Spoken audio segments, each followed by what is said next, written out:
the best of what happened. Absolutely. Because Port Adelaide and Adelaide can turn on a finish, but I think this has been compellingly argued as the greatest showdown.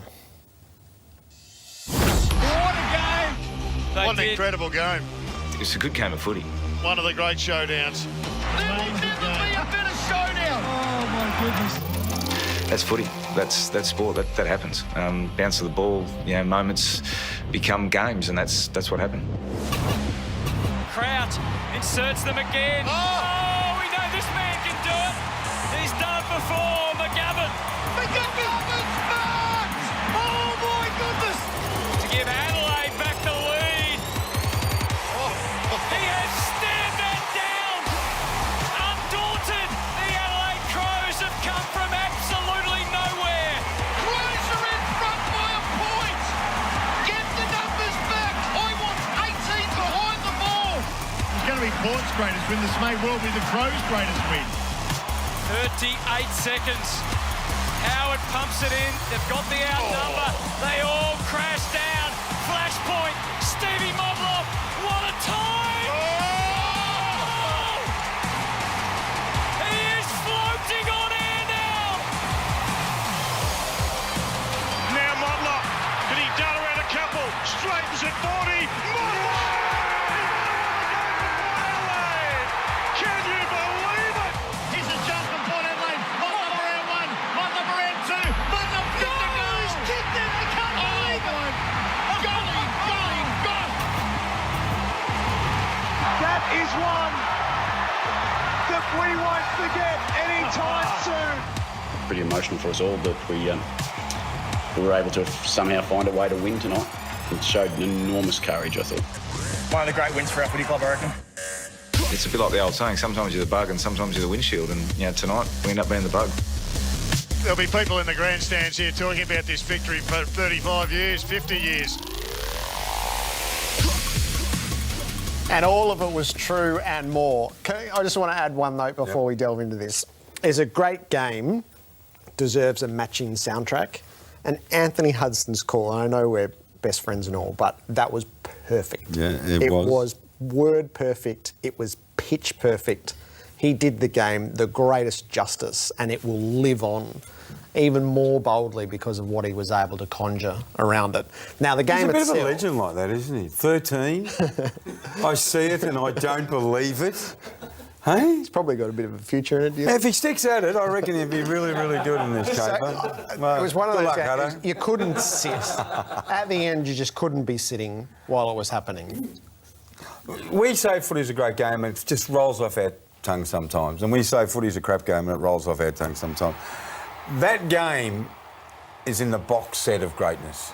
You know, it's not a final, but it is an event that here in Victoria we don't understand. Two-team town playing under lights, Adelaide Oval. If you've been to Adelaide Oval, you know what we're talking about. It is a coliseum.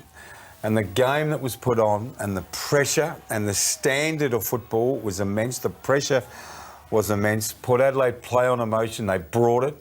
To see Ken Hinkley after the in the box and after the game, I wanted to jump up and down with him. I wanted to go, Kenny. This is what it means. Yeah, and that's why Kenny always says he loves. This is why we play the game, to experience that thrill. This, look at that, look at that. That's like it's lost control. He's a little kid again. He's a little kid, and when he still hasn't got it when he walks down the stairs. You know what? Sometimes I'm sort of going to contradict myself a little bit here. I think the Port Adelaide plays on emotion too much, but when they do, they're almost unbeatable. Last week they got smashed in the contested ball by 30 or 40 by West Coast, and they come out and win by 20 on the weekend. It's a 60 turnaround. Right? He's got to work out how we get a level playing field. So in the cold hard light of the day, he has got to work out how they can be more consistent. But look at him still going, here it is, look, up they go again. It goes again, yay! Now, we're going to, no, let's be honest, Jared. We love Kenny. We do. We love Kenny. He's great to us as a program. He's great to football. I wish I was there on Saturday night. Yeah. That's the best compliment you can. You could wish and experience and soak that all up. And Adelaide were fantastic. Fantastic. When Tex Walker kicked that goal, I was going, great captaincy, great leadership, Tex. You had to kick that goal, and he did. I was so pumped. And then when McGovern got it, I'm going, oh, kid, you know, you like the moment. And then Motlop, oh, man. So this is the moment to pay tribute to Robbie Gray, who turned the game in the third quarter. As he does have a little knack of this, doesn't he? In his elite repertoire is this domination of the quarter, which he puts on the scoreboard. Absolutely, Jared. Well said. I've said before, and a lot of people have said it, his footy IQ is through the roof. Now, I think he plays for free kicks too much because I think he tries to outsmart the umpire. And I always say, just play the game, mate. Your smarts and knowledge. That goal from that tap out, not many people in the competition can do that. And he does it too often for it to be a fluke.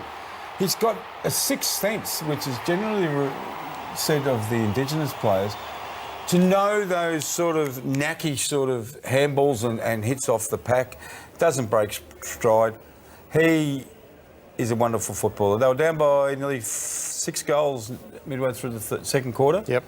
He kicked 6 of the next 8 for Port Adelaide. 6 in the national AFL senior competition in a game like that, where the ball's hard to find, hard to keep, because everyone's coming at you, and he kicked 6. So they're 5-3 and they're heading for China tonight. Tommy played well in too. Shanghai, he did, and then Motlop with the glorious moment at the end. So they got a dividend from some of the key players that they've brought in. So a chance to go 6-3 if they can really consolidate that.